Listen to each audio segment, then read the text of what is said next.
One of my favorite pieces of jewelry is a silver spiral-shaped pendant my dear friend Julie gave me upon her return from a trip to Ireland. I wear it often as a necklace, particularly when I'm meeting with someone for spiritual direction or speaking at workshops and retreats.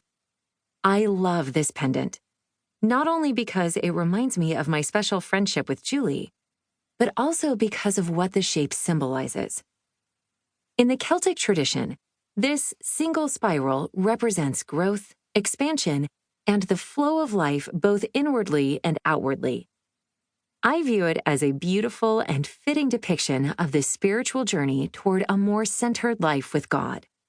The movement from the outer ego to the interior space of the soul, where intimacy with God is enjoyed, and the movement outward to express God's love in the world and to serve others. This captures what I long to experience more deeply and consistently for myself and for those I meet with and guide. Circles and spirals have frequently been used to symbolize the spiritual life and the interior movements of the soul toward the divine. Saint Teresa of Avila, while seeking to understand the dynamics of prayer and a relationship with God, received a vision of a magnificent castle inside our own souls, at the center of which the Beloved himself dwells.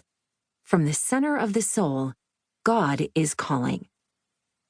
The driving force of our existence is our longing to find our way home to Him.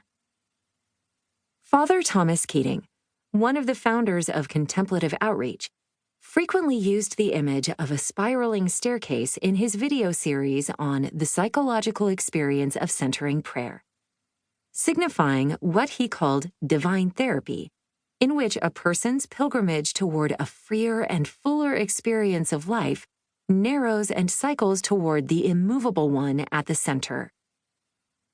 Another well-known ancient circular structure is the labyrinth, which has long been used as a meditation and prayer tool, representing a journey to one's own center with God and a return to the outside world.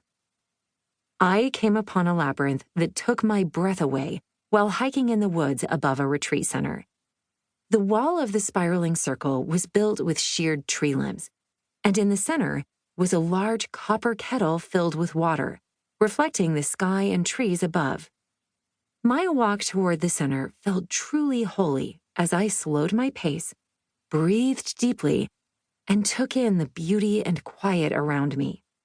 When I stopped in the middle and looked into the water, I saw my own face reflected back and sensed the sacredness of my own personhood as a reflection of God's image and a participant in God's larger world.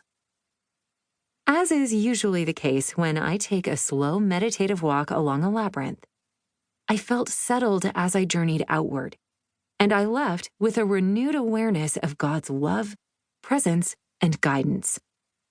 And then we have the Enneagram. You can refer to the bonus PDF that accompanies this audiobook for an illustration.